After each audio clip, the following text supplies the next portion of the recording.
Clash of Minds mempersembahkan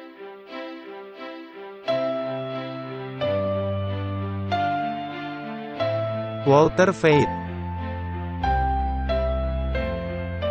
Martin Smith, Martin Luther, tahun 1517. Konsili Trent, tahun 1545. Luka Parah, tahun 1798. Kebangunan Rohani Besar, tahun 1844. Ensiklikal Rerum Novarum, tahun 1891. Konsili Vatikan II, tahun 1962. Paus Francis tahun 2013.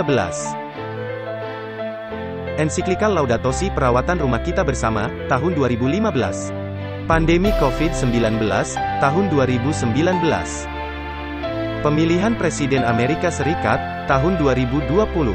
Perang Rusia melawan Ukraina, tahun 2022. WhatsApp Prof 175, Israel dan Hamas, Zionis melawan Perang Suci Islam, atau rencana Jesuit? Halo dan selamat datang dalam episode WhatsApp Prof ini. Halo Martin, Anda sedang apa dengan latar belakang yang khusus ini? Ya, saya mesti keluar dari studio untuk sementara waktu. Oh, begitu, jadi ini adalah sementara. Benar. Kita tidak mengharapkannya, tetapi hal-hal tak terduga kadang-kadang terjadi. Ya. Mari kita memulainya dan membukanya dengan doa. Bapa kami di surga, terima kasih bahwa kami bisa melakukan pekerjaan-Mu dimanapun. Terima kasih untuk waktu menarik di mana kami sedang hidup. Terima kasih telah memberi kami kesempatan dengan mengadakan diskusi seperti ini. Kiranya Engkau mencerahkan pikiran kami, dan tuntunlah melalui Roh Kudus-Mu. Di dalam nama Yesus. Amin. Amin. Martin, adanya orang yang tidak senang karena kita tidak membahas mengenai perang di Israel. Bagaimana jawaban Anda atas pertanyaan itu? Saya pikir, setelah sekian lama orang-orang mesti menyadari bahwa kami bukanlah agen berita, kami bukanlah MSM, mainstream media. Kami hanyalah mengkompilasi tanda-tanda zaman dan menaruhnya dalam nubuatan Alkitab. Oh, begitu. Memang perang di Israel menarik, dan memang layak didiskusikan. Jadi kita akan membahasnya. Kita akan membahasnya, tetapi tidak banyak kaitannya dengan nubuatan Alkitab yang digenapi. Benar. Mari kita melihat judulnya, Perang di Israel, Zionis melawan Islam. Perang Suci atau Agenda Jesuit.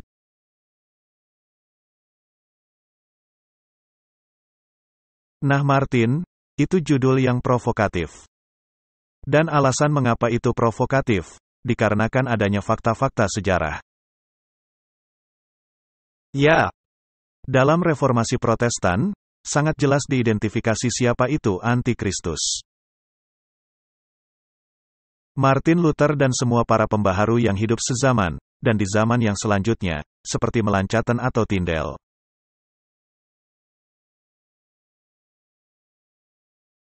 Atau Wesley atau siapapun mereka, entah John Knox di Skotlandia, atau siapapun itu, mereka sangat sepakat.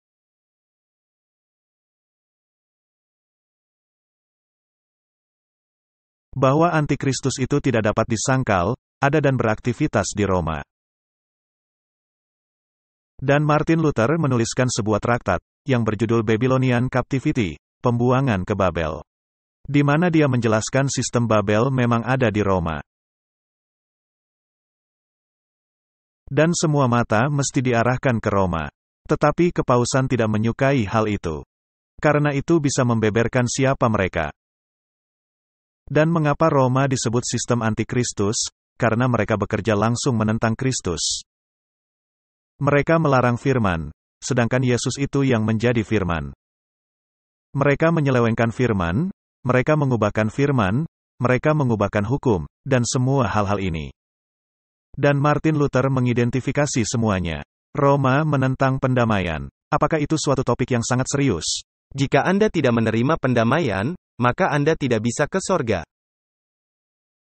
Anda membuang semua rencana keselamatan.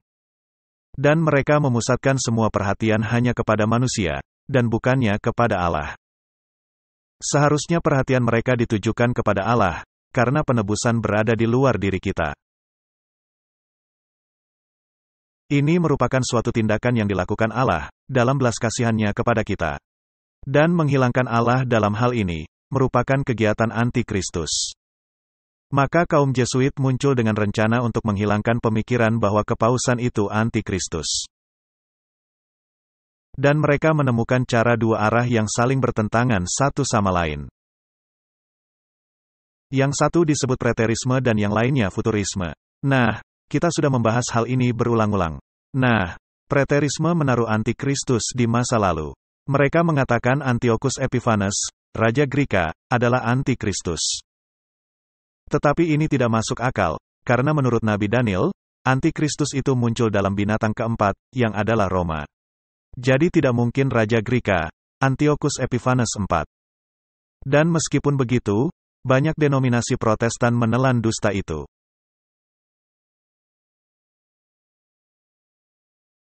Mereka minum anggur Babel. Apakah itu bisa dikaitkan dengan pekabaran tiga malaikat dan mungkin pekabaran malaikat kedua? Tentunya. Baiklah. Kita mesti meneliti hal-hal ini, karena segala sesuatu yang sedang terjadi ada dalam pekabaran tiga malaikat. Ya, kemudian mereka menyajikan paham futurisme. Antikristus akan datang di masa depan. Mereka sedikit memanjangkannya dan membuat keseluruhan skenario, yang anti-nubuatan. Dan Kardinal Bellarmine, yang juga seorang Jesuit, lebih memperkuatnya. Dan menurut falsafah ini, antikristus akan datang di masa depan. Dan tentunya, mereka mengatakan antikristus akan menyatakan dirinya di bait suci Allah. Dalam bait suci fisik, yang terbuat dari batu. Sedangkan sangat jelas dalam kitab suci, bait suci Allah yang baru adalah gereja Allah. Paulus mengatakan, kamu adalah bait suci Allah yang hidup. Jadi keseluruhan skenario ini menyiratkan bahwa Ka'bah mesti dibangun. Nah Martin, kalau Ka'bah mesti dibangun, maka mesti ada bangsa yang membangunnya. Ya. Karenanya, suatu rencana dibuat guna menciptakan negara Israel. Dan juga untuk menciptakan paham Zionis. Nah, Zionisme adalah suatu pergerakan politik, di mana bangsa Israel kembali mendapat pengakuan sebagai suatu bangsa. Dengan suatu wilayah nyata, di mana mereka bisa memerintah. Maka wilayah itu mestilah sama dengan wilayah yang pernah dikuasai bangsa Israel kuno. Dan rancangan ini diwujudkan di tahun 1948, setelah Perang Dunia II. Ada banyak persiapan agar mewujudkan hal ini. Dan ini adalah agenda Jesuit. Jadi, agenda yang kita sedang lihat adalah agenda okult. Ya, bukan agenda Alkitabiah. Bukan agenda Alkitabiah. Semua orang membaca di Alkitab yang mengatakan Allah akan mengumpulkan umatnya dari semua bangsa-bangsa. Tapi itu adalah Israel rohani. Yang artinya semua orang yang menerima Yesus. Itulah yang dimaksud dengan umat yang dikumpulkan, dan bukan bangsa secara fisik. Benar. Ingat hal yang kita katakan, periode yang terakhir bagi umat manusia, ada setelah salib. Dan pada masa itu, orang-orang entah harus menerima Yesus atau menolak Yesus. Dan tidak ada nama lain di bawah kolong langit, yang olehnya kita boleh diselamatkan, kecuali di dalam nama Yesus Kristus. Jadi ketika kita melihat perang yang ada sekarang, kita mesti melihat di balik layar. Orang-orang mempercayai, adanya dua aliran kegiatan di dalam rencana Allah. Dan memang kita pernah membahasnya dalam episode What's Up Prof. Dan satu aliran mengatakan, adanya aliran yang berkembang di dalam gereja. Dan adanya aliran yang berkembang dalam Israel sebenarnya, yang disebut paham pembagian waktu, dispensasi. Dan itu juga berasal mula dari kaum Jesuit. Itu dia, jadi, ini merupakan pengalihan perhatian. Pengalihan perhatian. Kita mesti fokus kepada hal yang dikatakan oleh nubuatan Alkitab, dan hanya fokus kepada dua perwujudan. Binatang yang keluar dari laut, dan binatang yang keluar dari bumi. Apakah binatang yang keluar dari laut dan yang keluar dari bumi, terlibat dalam semua kegiatan ini? Ya. Ya, yang satu lengan kerohanian, dan yang lainnya lengan militer. Tapi itu merupakan pengalihan kerohanian, yang mencegah orang-orang berada dalam jalan yang sebenarnya. Bertahun-tahun silam, Martin, ketika saya membawakan ceramah Total Onslaught, saya membawakan satu ceramah berjudul Revolutions, Tyrants, and Wars, di mana kita melihat semua kegiatan yang terjadi, dan kita melihat kaum Jesuit menimbulkan perang dan revolusi dan lain-lain. Tidaklah mengherankan, kaum Jesuit dikeluarkan dari semua negara di dunia, untuk sementara waktu. Dan di sini ada surat menarik, oleh Albert Pike yang dituliskan kepada Mazzini. Adanya banyak pembahasan mengenai surat ini, dan banyak yang menyatakan bahwa surat itu tidak ada. Tetapi malangnya, ada begitu banyak sumber bagi orang-orang untuk berkolaborasi. Dan pernah disimpan di Museum Inggris, tapi kemudian dihilangkan. Mari kita membaca hal-hal yang berkaitan dengan topik ini. Jadi, ini adalah surat yang ditulis oleh Albert Pike, Freemason derajat 33, seorang pemimpin, yang menulis Morals and Dogma. Dan dikatakan, Perang Dunia I mesti dilakukan guna mengizinkan Illuminati menggulingkan kekuasaan Tsar di Rusia. Dan yang membuat negara itu menjadi benteng paham komunis ateis. Pemisahan ini dilakukan oleh agen-agen lain, dari Illuminati antara Kekaisaran Inggris dan Jerman, yang akan dipakai untuk menyebabkan perang ini. Dan pada akhir perang, paham komunis akan dibentuk dan dipakai untuk menghancurkan pemerintah yang lainnya dan untuk memperlemah agama-agama. Nah Martin, mari kita renungkan, apakah hal itu terjadi? Ya, terjadi dengan sempurna. Benar. Dan Illuminati, siapa yang mendirikannya? Bukankah Adam Weishaupt? Bukankah dia Jesuit? Mereka mengatakan dia adalah mantan Jesuit. Tetapi mantan Jesuit adalah Jesuit. Jadi, mereka mau menempatkan Jesuit, yang bisa bergerak di bawah tanah, yang nampaknya orang jahat, terhadap institusi mereka sendiri. Lalu yang pada akhirnya mereka membuatnya menjadi pahlawan. Apakah ada contoh lainnya? Ada. Bagaimana dengan Pierre Teilhard de Chardin? Orang yang bertanggung jawab untuk pemalsuan fosil Piltdown, yang berkaitan dengan teori evolusi, dan yang juga menjadi bapa filsuf Perserikatan Bangsa-Bangsa. Dia menjadi tokoh utamanya. Dia hampir disembah untuk falsafahnya. Dia begitu radikal, sehingga gereja menjauhkan diri daripadanya. Tetapi setelah kematiannya, di hari-hari sekarang, mereka menuliskan artikel yang sangat meninggikan dirinya. Jadi Martin, dia melakukan tugasnya dengan baik. Dia membawa masuk paham mistis ke dalam Perserikatan Bangsa-Bangsa. Lalu adanya organisasi-organisasi, seperti Temple of Understanding, dan semua hal yang menyertainya. Dan organisasi-organisasi yang memakai tulisan Blavatsky. Dan Alice A. Bailey dan agenda mereka untuk tahun 2025. Pengungkapan tampuk kekuasaan. Mengapa menjadi organisasi resmi PBB?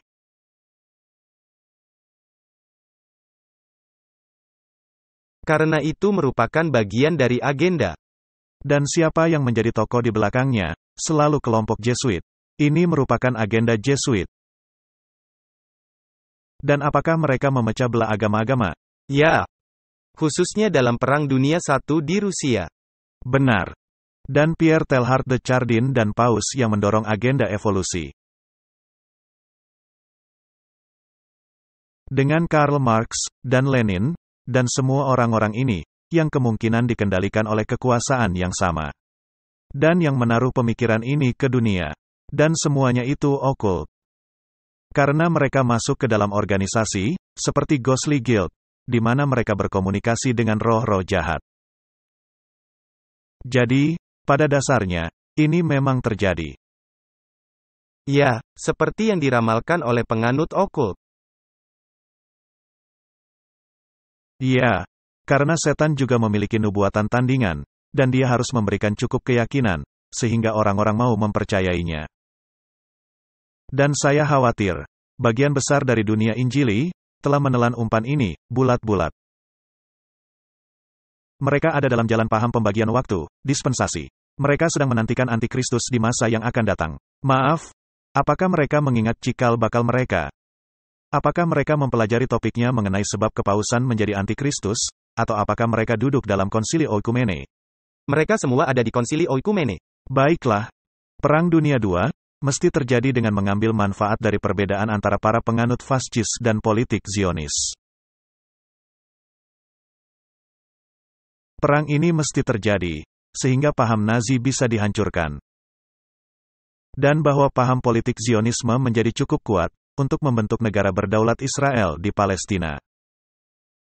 Selama Perang Dunia II, paham komunis internasional harus menjadi cukup kuat, agar bisa menyaingi dunia Kristen. Yang kemudian akan ditahan dan dikendalikan sampai kita membutuhkannya untuk bencana sosial terakhir.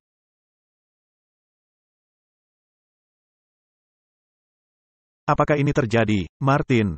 Tepat seperti itu. Dan adanya orang yang heran, mengapa bangsa-bangsa yang nampaknya berperang melawan paham Nazi melakukan pemblokiran angkatan laut, guna memastikan orang-orang Yahudi yang keluar dari situasi yang menjadi bencana besar ini, bisa mendarat di Palestina.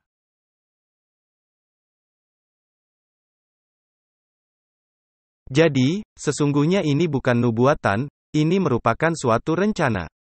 Ini rencana. Ya, Anda bisa merencanakan nubuatan. Tetapi ini tidak ada kaitannya dengan nubuatan Alkitabiah. Dan akan adanya Perang Dunia III. Perang Dunia III mesti dibentuk dengan mengambil keuntungan dari perbedaan-perbedaan yang dibuat bagian agen Illuminati. Di antara para penganut politik Zionis dan para pemimpin dari dunia Islam. Perang ini mesti dilakukan sedemikian rupa sehingga Islam, dunia Islam Arab, dan paham politik Zionis, negara Israel, saling memusnahkan satu sama lain. Sementara itu, bangsa-bangsa lain, kembali dipecah belah oleh isu ini akan dipaksa untuk berjuang mati-matian secara fisik, moral, spiritual dan ekonomi. Kata baik kita mesti mengerahkan kaum nihilis, dan kaum ateis, dan kita mesti menyediakan suatu bencana besar sosial yang tak tertangani. Yang dalam semua kengeriannya akan menunjukkan dengan jelas, kepada bangsa-bangsa dampak dari paham ateis absolut. Asal mula kebiadaban dan gejolak yang paling berdarah. Para pemuja Lucifer tidak menghendaki paham ateis. Mereka memakainya sebagai alat, karena mereka ingin memuja Lucifer secara langsung. Kemudian di mana-mana, para warga negara, diwajibkan membela diri mereka sendiri, melawan para pelaku revolusi minoritas dunia. Akan membasmi para pelaku pemusnahan peradaban, dan orang-orang banyak yang salah paham dengan paham kekristenan. Yang memiliki roh ketuhanan, yang sejak dari saat itu, tanpa kompas atau arah. Yang mencari-cari ideal, tetapi yang tanpa mengetahui kemana mesti melakukan penyembahan. Akan menerima terang sejati dari perwujudan universal, dari doktrin sejati Lucifer, yang pada akhirnya dibeberkan kepada pemandangan publik. Perwujudan ini akan dihasilkan dari gerakan reaksioner umum yang akan mengikuti kehancuran kekristenan dan ateisme. Dua-duanya akan ditaklukkan dan dimusnahkan dalam waktu bersamaan. Martin, ini adalah rencana jahat para penganut Lucifer. Nah, banyak orang yang meyakini, dengan operasi badai gurun, Desert Storm, beberapa dari antaranya akan digenapi. Tetapi sekarang adanya kegairahan lain, yang sedang terjadi di Timur Tengah, bukan? Ya. Dan itu menimbulkan hal seperti yang disebutkan di sini, orang-orang membela satu pihak dan pihak lainnya, di seluruh dunia. Baiklah, nah, apakah sudah adanya pemisahan yang terjadi, dan pembicaraan mengenai perang nuklir antara Rusia dengan pihak Barat? Ya. Antara China dan pihak Barat? Ya. Jadi, ini juga didorong di latar belakang. Jadi sesungguhnya, bangsa-bangsa sudah memihak. Nah, sudah ada negara-negara BRICS di satu sisi, dan adanya negara-negara Barat di sisi lainnya. Pemisahan ini telah dibuat. Apakah paham komunis memainkan peran dalam hal ini? Ya. Jadi, bukan hanya komunis Rusia, melainkan juga komunis China terlibat. Dan adanya pemisahan ini. Nah, jika Anda memiliki gentong bubuk mesiu yang tepat, dan Anda bisa menaruh korek api ke atasnya, apakah akan meledak? Sudah pasti. dan nampaknya selalu dipusatkan di sekitar Israel. Nah, ini ada pemikiran yang menakutkan. Menjadi agenda Jesuit, ini menjadi agenda yang sangat jahat, benar. Dan seperti yang dikatakan Paik, jika Anda menghancurkan paham kekristenan dan paham Judaisme dalam satu tujuan, dan yang juga menyertakan paham ateis, maka orang-orang akan menerima paham Lucifer. Nah, jika dunia Kristen telah menerima pemikiran Jesuit tentang masa pembagian waktu, dispensasi ini, dan semua pengharapan mereka dipusatkan kepada Yerusalem, dan Bait Suci, dan semua ini, dan tiba-tiba semuanya menjadi reruntuhan, akankah mereka menjadi patah semangat? Tentu saja. Dan saya berpikir, ini bukanlah nubuatan Alkitab. Tetapi yang akan masuk ke dalam nubuatan Alkitab, terkait terjadinya masa kesesakan seperti yang belum pernah terjadi sebelumnya. Benar. Bisa saja mereka membangun bait suci itu, dan semua hal ini bisa saja terjadi.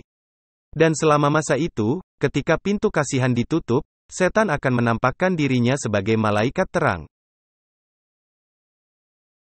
Itu akan terjadi. Jadi rencana para penyembah Lucifer akan hal ini bisa saja menjadi kenyataan. Iya.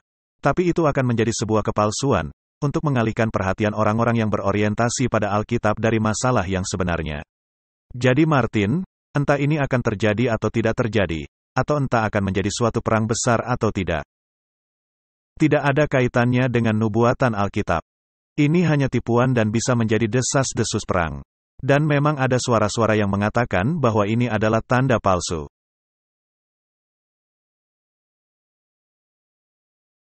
Karena keamanan di Israel begitu hebatnya, sehingga mereka membual bahwa mereka bisa melihat kecoa yang melintasi pagar.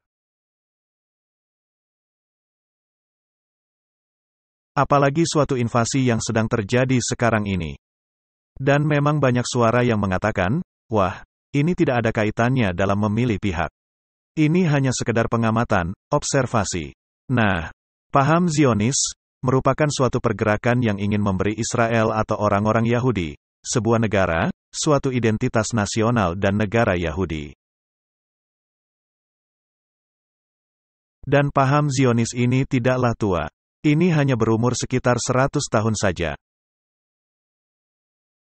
Tapi ini adalah agenda Jesuit, di mana orang-orang mesti mengingatnya. Contohnya protokol Zion, di mana semua kesalahan ditimpakan kepada orang-orang Yahudi. Untuk membuat paham globalisme dan hal-hal yang menyertainya, benar-benar agenda Jesuit. Mereka memakai organisasi yang dikedepankan, agar bisa kelihatan sebagai organisasi tak bersalah yang merawat orang-orang miskin. Jadi semua orang mewaspadai, karena mereka bilang, kaum Zionis ada di belakang Rockefeller, dan semua bank, dan semua hal ini. Tapi sekali lagi seperti yang baru Anda katakan, itu hanya sekedar organisasi yang dikedepankan. Jadi mari kita menanyai seorang Yahudi, apakah dia memandang pergerakan Zionis sebagai hal Alkitabiah atau tidak? Ini tidak ada kaitannya dengan agama. Ini bukan konflik keagamaan. Ratusan tahun, kita hidup berdampingan, tanpa perserikatan bangsa-bangsa, atau kelompok hak asasi manusia untuk melindungi kita. Ini tidak ada kaitannya dengan agama, itu hanya sekedar penggambaran palsu negara Israel dan paham Zionis. Guna melegitimasi hal yang mereka lakukan, dan guna mendapat dukungan dunia untuk eksistensi mereka. Paham Judaisme merupakan sebuah agama, suatu kerohanian untuk melayani Allah selama ribuan tahun. Sedangkan paham Zionis hanya berumur 100 tahun saja, yang merupakan transformasi dari agama kepada paham nasionalisme, kepada paham materialisme. Yang diciptakan oleh orang-orang religius bukan Yahudi, yang membenci agama Yahudi. Dan bahkan mereka tidak ingin membuat negara di Palestina, hanya di Uganda, seperti pada pertemuan pertama.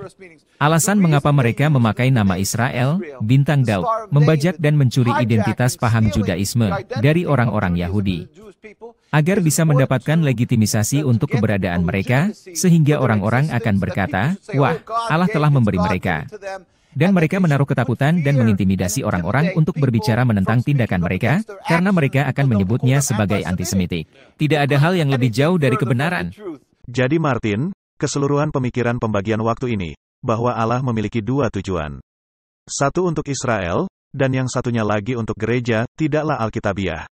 Dan satu-satunya jalan keselamatan adalah menerima Yesus Kristus sebagai juru selamat pribadi Anda. Jadi orang Yahudi yang telah dikerat dan dikeluarkan dari pokok anggur, menurut Paulus masih bisa dicangkokkan kembali kepada pokok anggur jika dia apa?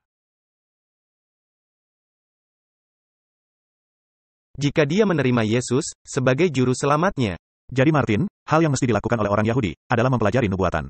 Mereka mesti melihat Alkitab di Perjanjian Lama dan melihat kitab Daniel, pasal 8 dan pasal 9. Dan mereka mesti mempelajari nubuatan 70 pekan. Maka mereka akan memahami bahwa mereka telah ketinggalan perahu. Dan semua nubuatan yang menunjukkan Mesias, seperti yang dijabarkan Rasul Paulus kepada mereka. Tetapi mereka mengeraskan hati mereka dan tidak mau mendengar. Hal yang sama dengan orang Yahudi Ortodoks, yang baru kita lihat di video tadi. Memang yang dikatakannya benar, mengenai negara Yahudi dan semua kebohongannya, tetapi dia mesti menerima Yesus. Benar, mereka harus menerima Yesus. Nah, Martin, saya dulunya seorang ateis dan Katolik. Apakah saya mesti menerima Yesus sebagai juru selamat pribadi, dan keluar dari sistem itu? Ya. Apakah saya harus menerima pendamaian? Ya. Baiklah. Nah, apakah hal yang sama diterapkan kepada Saman, kepada para penganut Buddha, kepada orang Hindu, kepada orang Islam? Ya, tidak ada nama lain yang olehnya Anda bisa masuk ke sorga. Benar. Mari kita melihat hal yang dikatakan roh nubuat mengenai topik ini. Sementara para penyembah dari setiap bangsa, mencari bait suci yang telah diabdikan bagi penyembahan Allah. Yang gemerlap dengan emas dan batu-batu mulia, bait suci ini merupakan suatu pemandangan keindahan dan keagungan. Tetapi Yenova tidak lagi ditemukan dalam istana keindahan itu. Israel sebagai suatu bangsa, telah menceraikan dirinya dari Allah. Ketika Kristus mendekati akhir pelayanannya di bumi, melihat terakhir kali ke dalam interior bait suci. Dia berkata, "Lihat, rumahmu ini akan ditinggalkan sunyi sepi." Matius 23 ayat 38. Hingga saat itu, Kristus telah menyebut bait suci sebagai rumah Bapanya. Tetapi ketika anak Allah melewati tembok-tembok itu, kehadiran Allah ditarik untuk selamanya dari bait suci itu yang telah dibangun untuk kemuliaannya. Kutipan ini diambil dari buku Kisah Para Rasul. Jadi Martin, jika ini menjadi kasusnya, apakah akan juga ditarik dari bait suci masa depan? Tentunya. Dan kegiatan apa yang ada di dalam bait suci, bukankah mengenai persembahan korban? Ya. Jadi itu merupakan penyangkalan dari satu korban yang menghapus dosa dunia. Ya. Di mana yang ditunjukkan oleh keseluruhan kemah suci di padang gurun. Benar. Dan apa artinya ditinggalkan sunyi sepi? Menghilang. Kosong. Tidak lagi memiliki nilai keagamaan. Kota Yerusalem tidak lagi menjadi tempat kudus. Ini berasal dari Review and Herald. Kutuk Allah menimpanya, karena penolakan dan penyaliban Kristus. Noda hitam dosa ada di dalamnya. Tidak akan pernah, Yerusalem kembali menjadi tempat suci. Hingga satu saat akan disucikan oleh api yang memurnikan dari sorga. Pada saat ketika bumi yang dikutuk dosa ini, dimurnikan dari setiap kutuk dosa, Kristus akan kembali berdiri di Bukit Zaitun. Dan ketika kaki Kristus mendarat, Bukit Zaitun itu akan terbelah dan menjadi suatu daratan yang sangat luas, yang disiapkan untuk kota Allah. Kapan ini akan terjadi? Setelah milenium. Ya, karena pada kedatangan Kristus kedua kali, Kristus tidak menjejakkan kakinya di bumi, melainkan kita menyongsongnya di angkasa, bukan? Ya, dia tidak menginjakan kakinya di bumi. Jadi Martin, ketika hal itu terjadi hanya setelah masa 1000 tahun, di mana bumi akan disucikan dengan kaki Kristus yang menyentuh Gunung Zion. Dalam sementara waktu hingga pada waktu itu, apakah ada kesucian yang diterapkan padanya? Tidak ada. Tidak ada sama sekali. Ada tugas yang mesti dilakukan bagi Allah di sekitar kita. Adanya dunia yang mesti diselamatkan, dan Allah memanggil kita untuk menjadi rekan kerja Allah.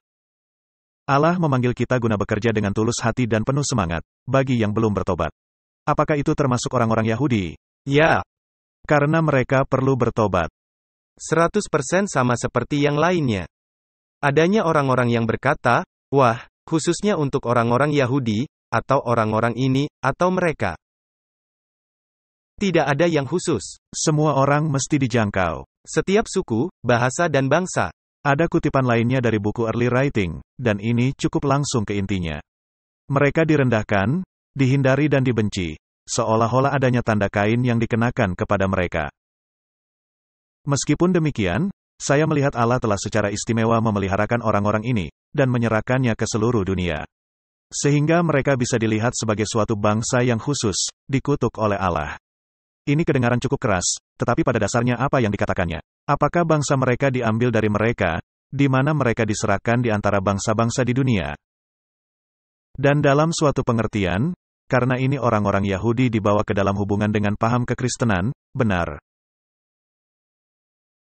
Ya. Tetapi orang-orang Yahudi itu menolaknya, dan hanya memeluk bagian tertentu saja.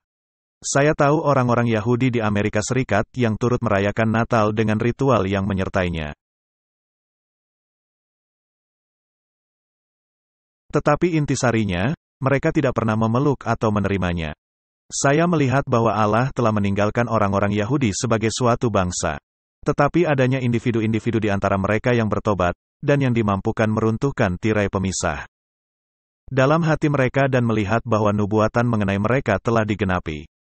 Orang-orang ini akan menerima Yesus sebagai juru selamat dunia, dan melihat dosa besar bangsa Yahudi dalam menolak dan menyalibkan Yesus. Martin, tepat seperti inilah yang dikatakan Rasul Paulus. Mereka akan dicangkokkan kembali, dan itu akan menjadi hal sangat indah. Mereka memiliki hukum. Mereka memahami penanganan Allah kepada Israel kuno.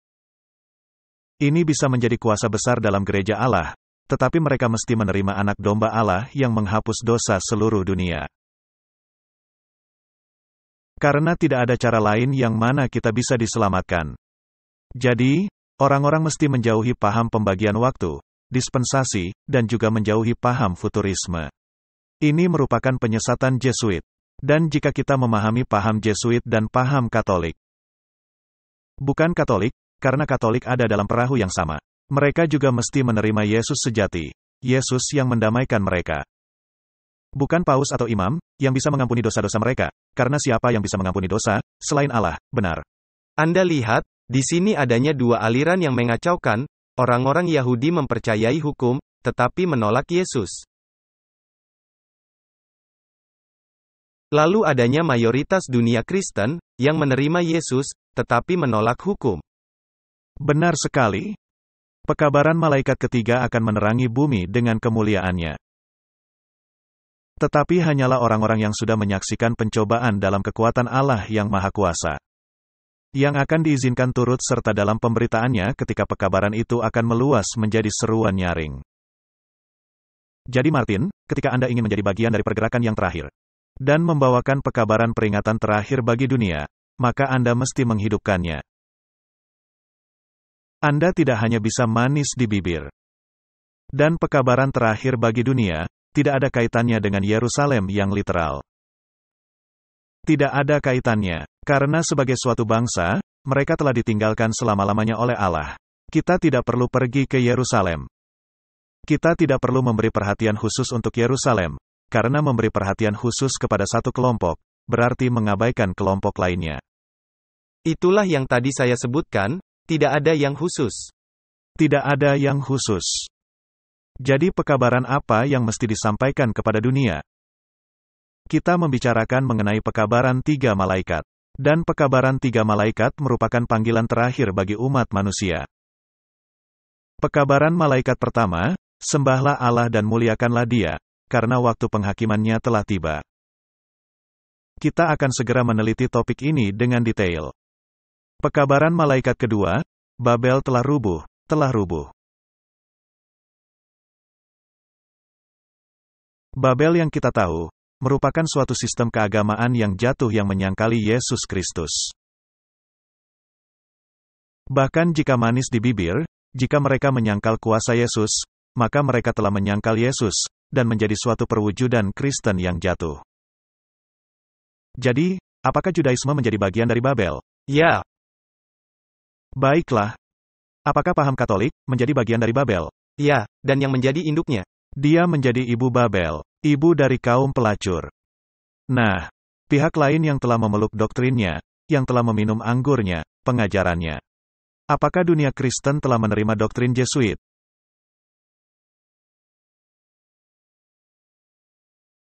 Mereka telah menelannya bulat-bulat. Itulah sebabnya kita memiliki begitu banyak pertanyaan mengenai paham Zionis literal, benar. Apakah mereka telah menjadi bagian Babel? Ya. Karena mereka meminum anggurnya.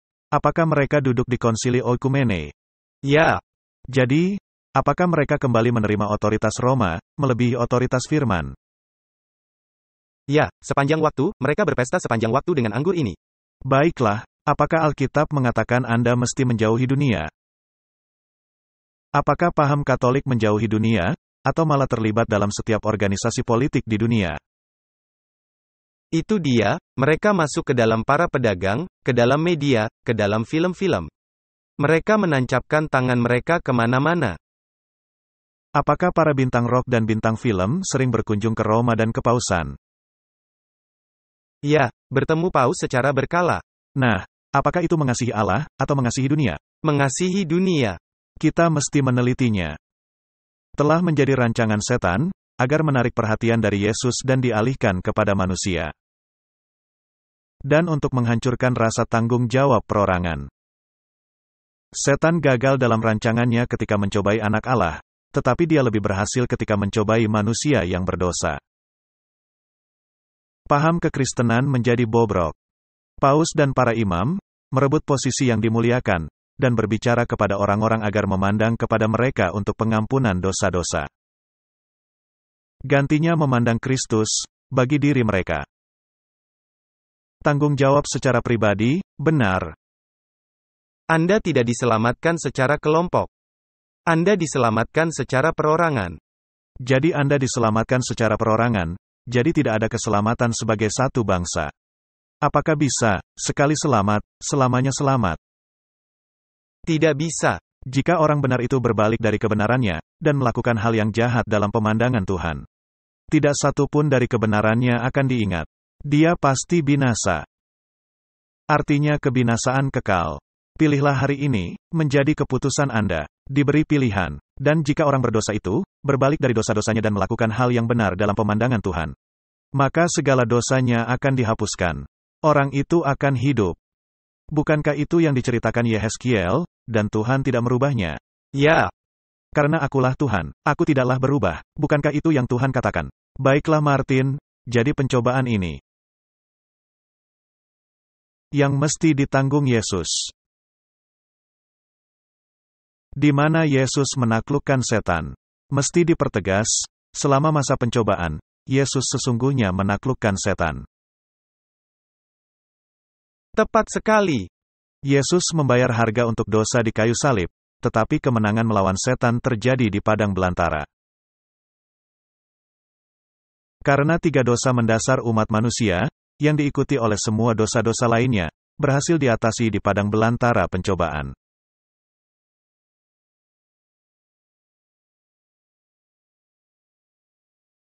Jadi mungkin kita harus mendalami topik ini. Kita harus, karena semuanya tentang ini. Dan jika kita ingin bertahan dalam pencobaan yang akan menimpa bumi, dengan penyesatannya dan semua yang menggeser pikiran kita ke arah lainnya, kita mesti mempelajari apa pencobaan itu, dan agar Yesus bisa menolong kita mengatasi pencobaan itu.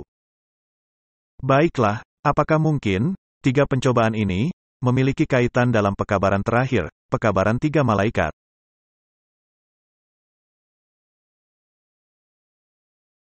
Jika Anda mempelajarinya, saya pikir memang begitu.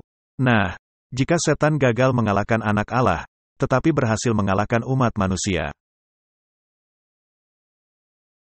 maka 3 hal itu mesti menjadi bagian tak terpisahkan dari sistem keagamaan dunia, benar? Anda lihat, ini seperti yang ada dalam pekabaran 3 malaikat. Jika Anda tidak menerima pekabaran malaikat pertama, maka timbul masalah dengan pekabaran malaikat kedua dan ketiga. Tentunya, Anda harus menerima pekabaran malaikat pertama, sebelum Anda memahami pekabaran malaikat kedua. Dan jika Anda tidak memahami pekabaran malaikat kedua, maka jelas Anda tidak akan memahami pekabaran malaikat ketiga. Jadi bagaimana dengan pencobaan?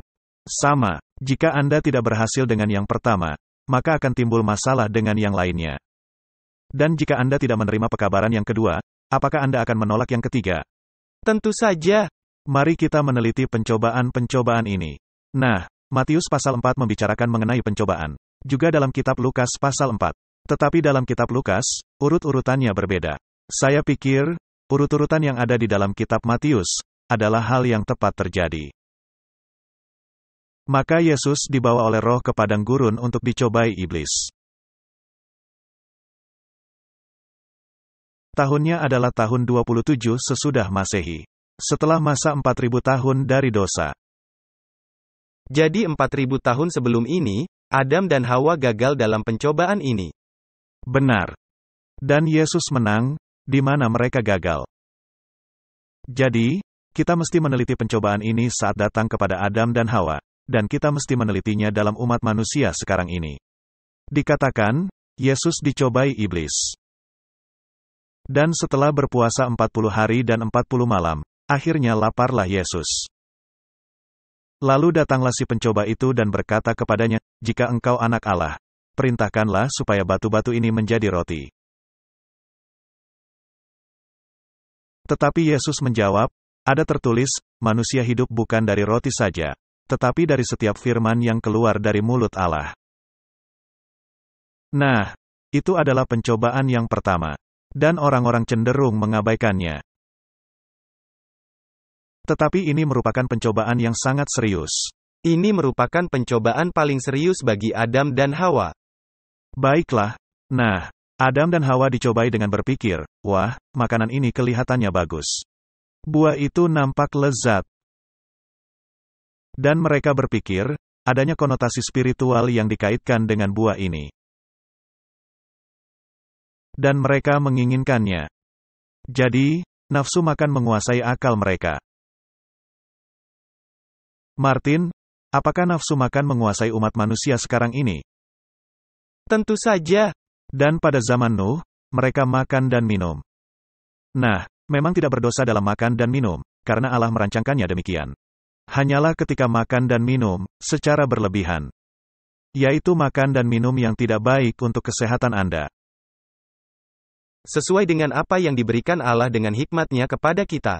Baiklah, nah, jika kita melihat perusahaan-perusahaan besar sekarang ini, dan siapa yang mengendalikan mereka. Organisasi Ksatria Malta, dan mereka semua terkait dan dijalankan oleh Roma. Agar menerima instruksinya di hari-hari kemudian. Apakah perusahaan-perusahaan ini telah senantiasa menyajikan makanan paling menyehatkan bagi umat manusia? Tidak sama sekali. Ataukah makanan itu mengandung unsur-unsur yang mengacaukan pikiran seperti kafein? Industri teh, industri kopi, industri minuman, yang memuat kafein dan unsur-unsur lainnya, zat pewarna, semuanya ada, unsur-unsur yang mengacaukan pikiran.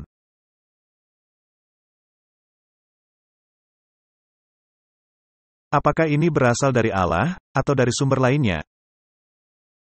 Bersumber dari kegelapan. Apakah bisa menjadi bagian dari kekacauan, atau setidak-tidaknya membuat Babel tetap kacau?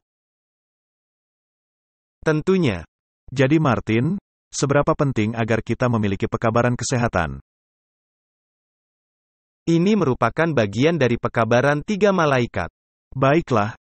Dan diperlukan waktu 40 hari bagi anak Allah untuk berpuasa. Dia sangat merasa lapar. Dan dalam keadaannya yang menderita, Yesus berhasil, di mana Adam dan Hawa gagal dan jatuh ke dalam dosa. Apakah menurut Anda, makan dan minum akan menjadi pencobaan besar, di hari-hari terakhir? Tentu saja. Bukankah itu merupakan bagian dari pekabaran 3 malaikat? Ya, menjadi lengan kanan, dari pekabaran malaikat ketiga. Benar, lengan kanan pekabaran malaikat ketiga dan pekabaran malaikat yang ketiga memperingatkan mengenai tanda binatang. Dan tanda binatang mengklaim dengan buktinya bahwa otoritas mereka di atas firman Allah. Bukankah itu yang dikatakannya?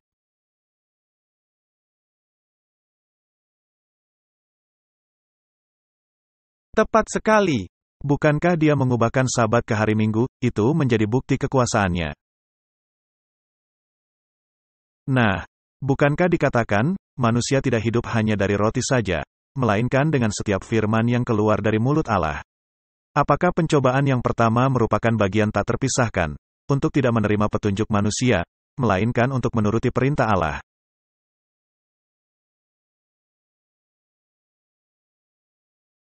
Ya, dan dengan melakukan hal ini, Anda menjadi sekutu Allah.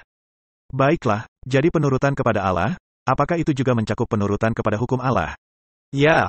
Dan apakah Allah juga memiliki hukum kesehatan? Ya. Di mana ada hal-hal tertentu yang tidak boleh dimakan, apakah itu bersifat upacara? Tidak. Jika Anda menyentuh bangkai, Anda mesti membasuh tubuh Anda. Ya. Apakah itu bersifat upacara, atau malah menghilangkan kuman? Ini berlaku sekarang, seperti pada masa itu. Anda menjadi najis untuk upacara, tetapi juga Anda menjadi najis secara literal. Bahkan dalam kenyataannya, pengobatan modern hanya eksis, jika mereka membaca Alkitab. Dan melihat mereka mesti membasuh tubuh mereka, agar tidak menulari yang lainnya. Itu benar. Baiklah.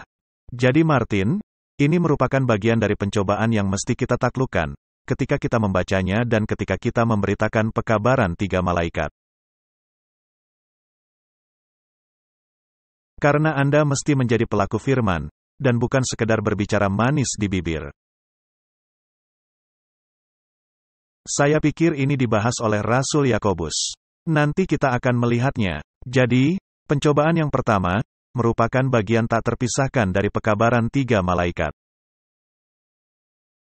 Dan umat manusia mesti menang di dalam Kristus, di mana Adam dan Hawa telah gagal.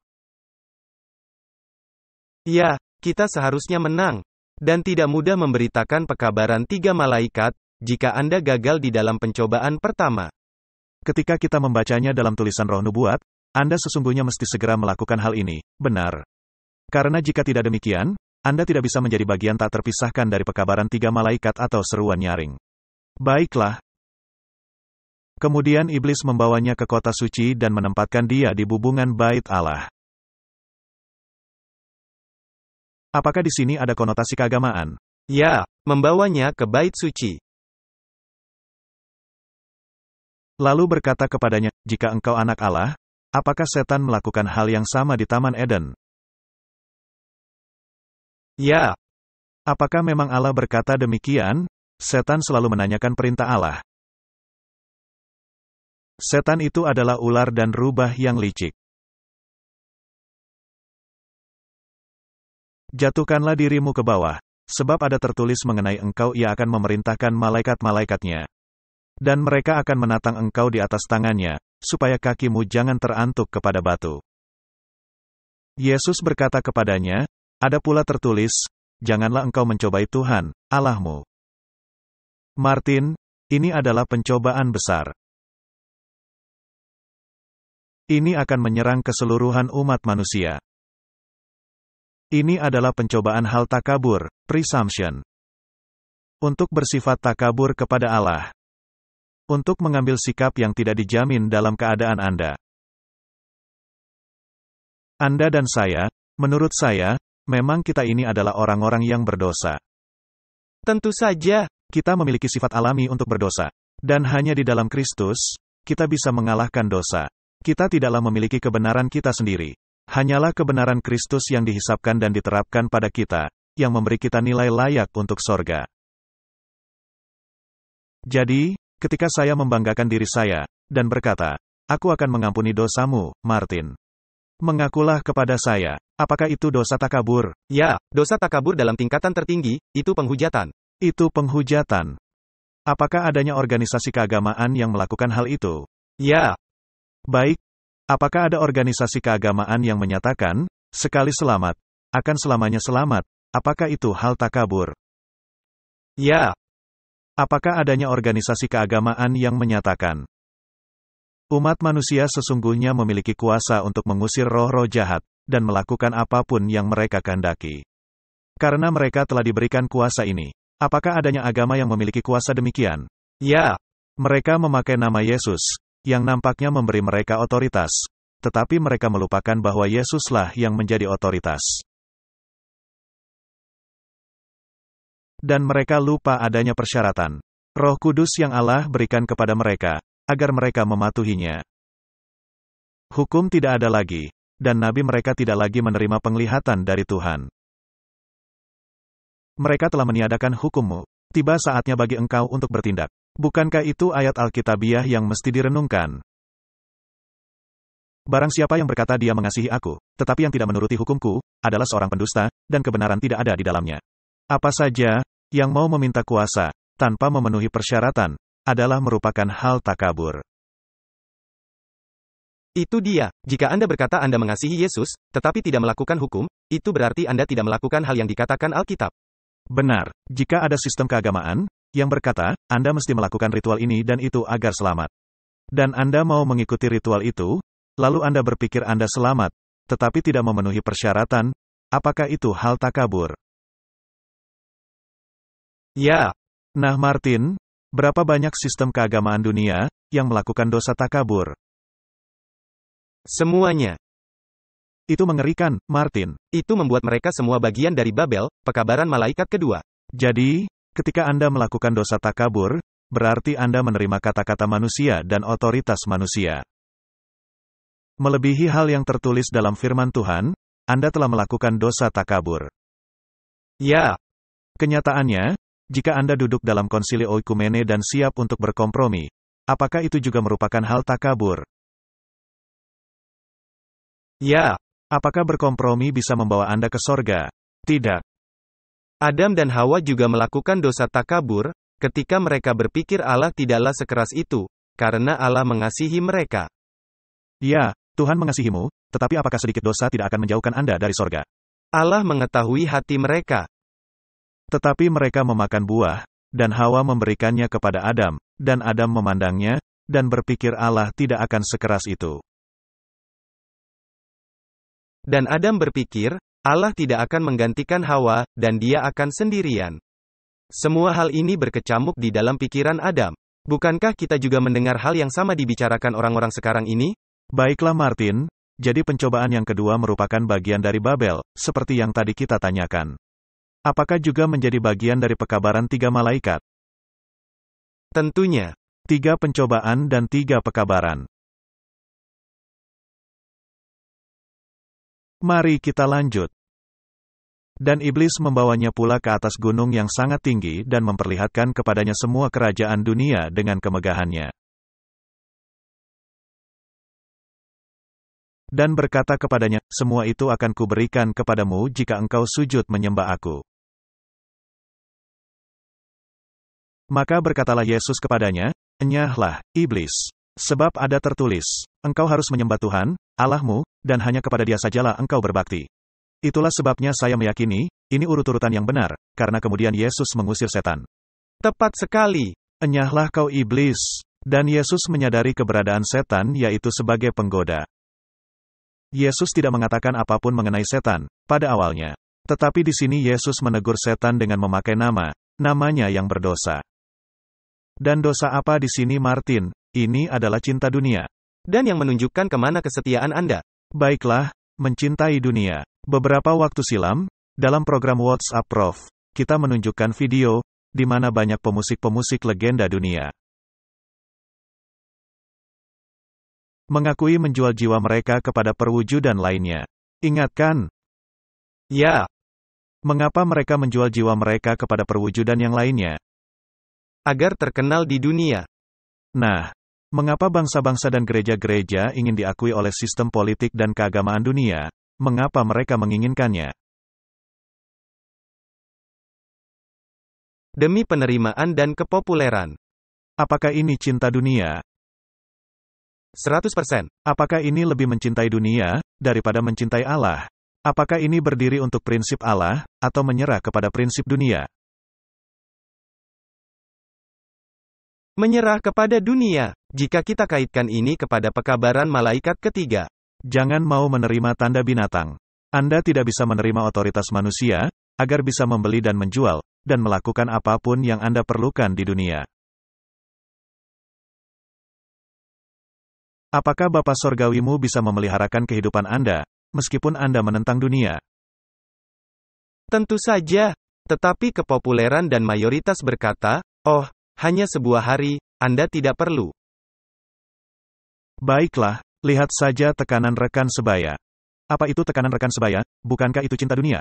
100%. Agar bisa diterima dunia, agar bisa diterima teman-teman Anda. Nah, ambil itu ke dalam konotasi keagamaan. Jika Anda ingin diterima oleh dunia keagamaan, maka apakah Anda perlu membuat kompromi? Jika Anda ingin duduk dalam konsili oikumene, maka mesti ada kompromi. Anda harus berkompromi. Ketika bandul mulai berayun, dan mereka mulai mengatakan hari Minggu mesti disucikan sebagai suatu hari untuk dunia, atau gaya, dan semua hal ini atau untuk alasan keagamaan. Itu akan menjadi mayoritas, hal yang populer. Jika Anda menandatangani Charter Oikumenika, di mana mereka menerima kepausan sebagai pemimpin moral.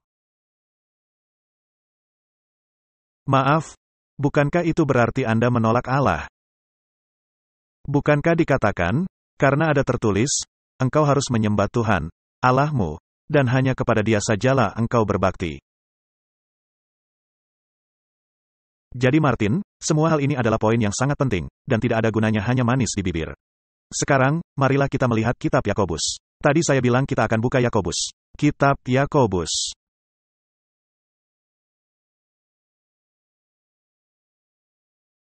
Setelah kitab Ibrani, ada kitab Yakobus.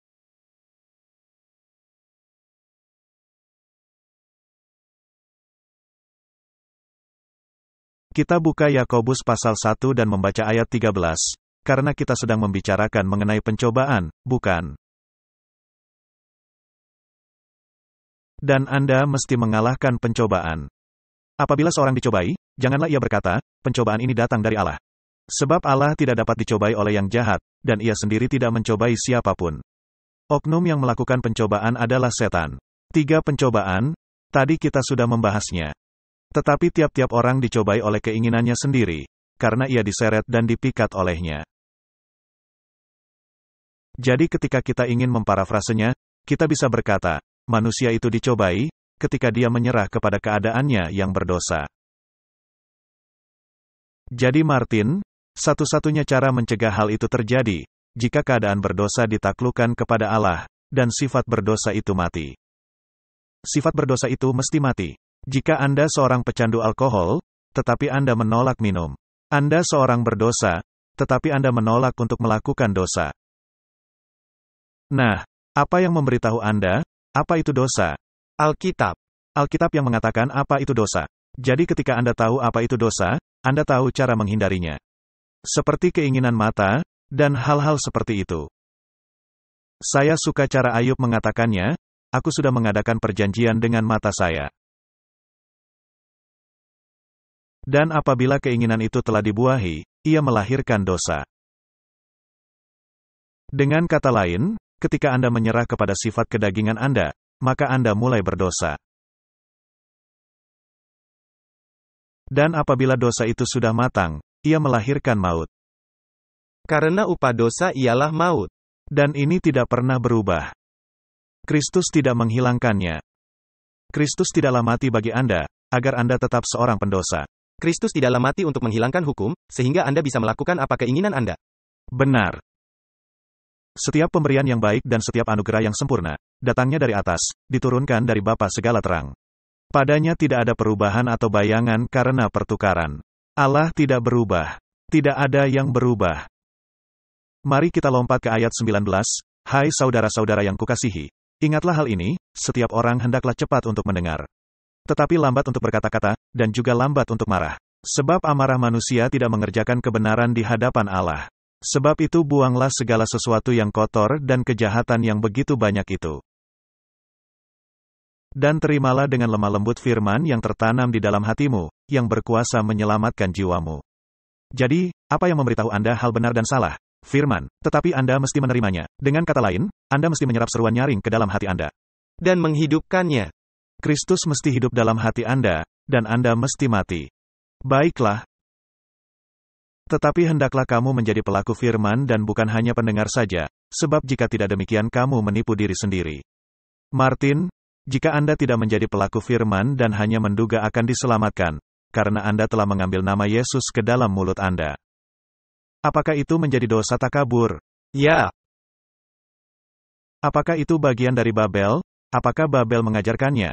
Ya. Kita sudah mengatakannya berulang kali. Ini adalah suatu keadaan berbahaya. Baiklah, jadi apa yang mesti Anda lakukan? Yakobus 1 ayat 25, tetapi barang siapa meneliti hukum yang sempurna, yaitu hukum yang memerdekakan orang. Dan ia bertekun di dalamnya, jadi bukan hanya mendengar untuk melupakannya. Tetapi sungguh-sungguh melakukannya, ia akan berbahagia oleh perbuatannya. Anda mesti mempraktekkannya, dan bukan hanya manis di bibir. Bagaimana dengan pencobaan yang pertama? Apakah Anda mesti mengubahkan gaya hidup Anda? Anda harus, dan tidak bisa hanya berkata, akan saya lakukan. Lakukan saja. Atau Yesus tidak mengharapkan hal ini dari saya sekarang? Apakah itu menjadi dosa takabur? Ada hal lain yang bersifat takabur, yakni pernyataan, wah, itu tidak menentukan keselamatan. Tidak menentukan keselamatan. Tetapi lihat buah itu yang tergantung di pohon, yang bagus untuk dimakan, dan yang bisa menambah pengetahuan. Martin, apakah itu membuat mereka diusir dari Taman Eden? Ya. Dan ini merupakan pencobaan pertama yang setan bawa kepada Yesus. Lagi. Baiklah, jikalau ada seorang menganggap dirinya beribadah, tetapi tidak mengekang lidahnya, ia menipu dirinya sendiri, maka sia-sialah ibadahnya. Dengan kata lain, ini bersifat takabur. Lalu didefinisikan agama yang murni. Ini sangat menarik. Ibadah yang murni dan yang tak bercacat di hadapan Allah, Bapa kita, ialah mengunjungi yatim piatu dan janda-janda dalam kesusahan mereka, dan menjaga supaya dirinya sendiri tidak dicemarkan oleh dunia. Nah Martin, dapatkah Anda memalsukan ayat itu? Ya. Anda bisa, benar. Jadi ketika Anda mengaku merawat anak-anak yatim dan janda-janda, agar bisa mendapat restu Allah, maka itu bisa menjadi hal takabur.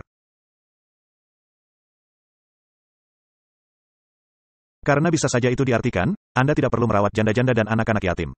Harus menaruhnya di tempat yang benar. Baiklah, mari kita lebih mendalami. Siapa itu anak-anak yatim? Apakah hanya mereka yang kehilangan bapa secara fisik? Ataukah bisa umat manusia, yang telah kehilangan hubungan dengan Bapa Sorgawi? Jadi, mereka menjadi sasaran penginjilan. Siapa sekarang yang menjadi anak-anak yatim? Kebanyakan umat manusia. Dan para janda-janda. Nah, janda adalah seorang perempuan, dan perempuan melambangkan gereja di dalam Alkitab. Nah, kapan gereja menjadi seorang janda? Ketika dia kehilangan suaminya. Berapa banyak gereja yang telah kehilangan suami, dengan kata lain kehilangan hubungan dengan Kristus? Banyak. Jika engkau mengasihi aku, engkau akan menuruti hukum-hukumku. Jika tidak, engkau adalah seorang pendusta. Jadi Martin, berapa banyak gereja yang mengajarkan, wah, engkau tidak perlu menuruti hukum? Pada dasarnya, semuanya, kecuali hanya satu. Baiklah, apakah mereka mengajarkan Anda mesti menuruti hukum? Ya. Apakah mereka menyerah? Ya. Mengapa mereka melakukan hal bodoh seperti itu? Karena induknya mengatakannya. Anda nakal, Martin. Jadi, para janda-janda itu adalah gereja-gereja yang telah menjadi janda-janda, dengan menolak firman secara keseluruhan. Dan hanya manis di bibir saja. Dan yang terakhir, dan menjaga supaya dirinya sendiri tidak dicemarkan oleh dunia. Apakah itu cocok untuk segalanya? Ini semuanya, kembali merupakan 3 pencobaan. Mari kita tambahkan ayat dari Yakobus 2 ayat 1.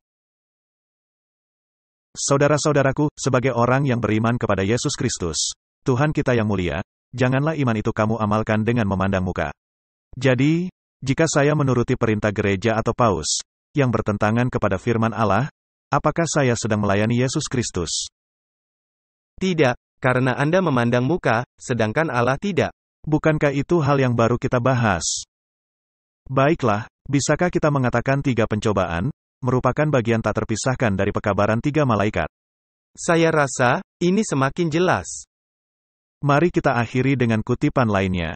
Jika kita ingin tinggal dalam keadaan aman, terbebas dari hiruk-pikuk, dan wabah bencana. Jika kita ingin dipelihara dari bahaya yang terlihat dan tak terlihat, kita mesti bersembunyi di dalam Allah. Kita mesti mendapatkan perlindungan dari Yesus dan para malaikat suci. Dalam hari-hari yang berbahaya ini, Tuhan menginginkan kita berjalan di hadapannya dalam kerendahan hati. Gantinya menyembunyikan dosa-dosa kita, Tuhan menghendaki kita mengakuinya. Sama seperti Yosua yang mengakui dosa-dosa bangsa Israel kuno. Kita mengaku menjadi para penjaga dari hukum-hukum Allah. Kita mengaku sebagai para pembangun tempat-tempat lama yang terlantar, dan mendirikan kembali pondasi bagi banyak generasi. Jika memang pekerjaan besar dan hikmat ini telah diserahkan kepada kita, maka betapa pentingnya kita meninggalkan semua dosa-dosa. Martin, ini suatu kutipan yang dahsyat. Tidak mungkin melayani Allah jika Anda tidak bersedia melepaskan hal-hal yang bertentangan kepada Allah. Baiklah Martin, kita melihat garis mendasarnya, jika Anda ingin masuk surga, kita mesti menonton berita untuk melihat hal yang sedang terjadi di Israel. Nah, menurut banyak orang, memang harus begitu.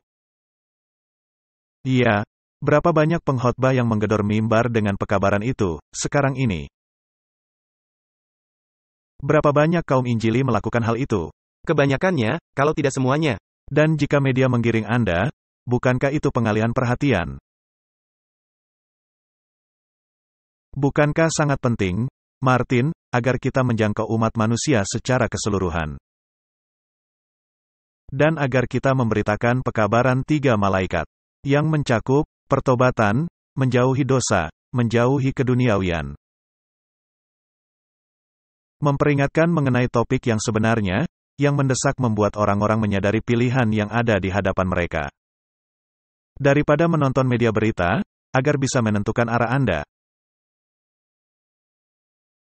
Berhentilah memihak Israel atau Palestina. Mulailah memihak Yesus. Baiklah, apakah itu berarti, saya tidak perlu menonton berita? Tidak, melainkan menaruhnya ke dalam tempat yang benar. Apakah itu berarti, akan adanya masalah di bumi ini? Ya. Apakah itu berarti bisa meningkat menjadi bencana yang sangat besar? Ya. Apakah itu berarti, pekabaran kita mesti dihentikan atau dibekukan? Sampai bencana besar lewat, ataukah suara kita semakin menggelegar khususnya pada masa sekarang ini?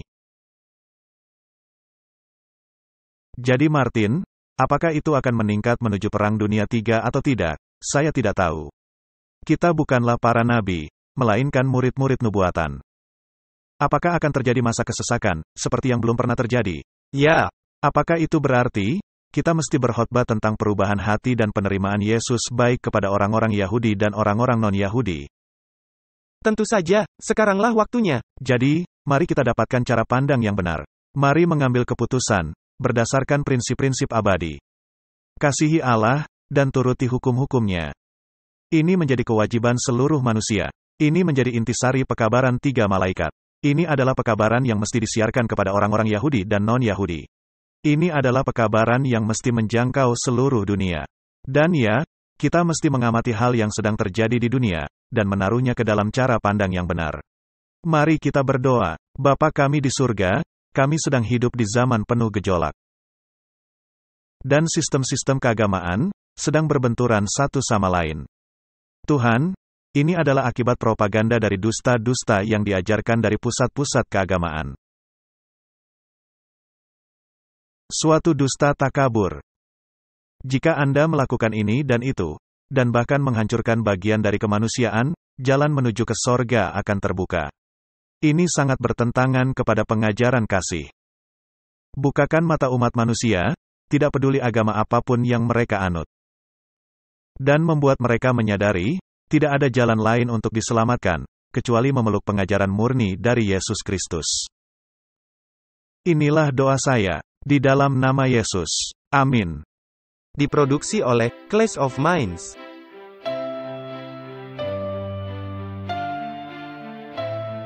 Menampilkan pembicara, Walter Veit dan Martin Smith.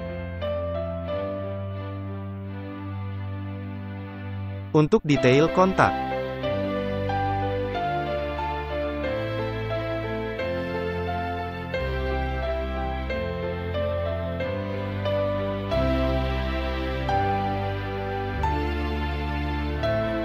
Kami memuji Juru Selamat kami, Yesus Kristus, yang setia dan sejati untuk kasih karunia, belas kasihan dan kesempatan istimewa bekerja di kebun anggurnya, guna menjangkau jiwa-jiwa bagi kerajaannya yang segera tiba.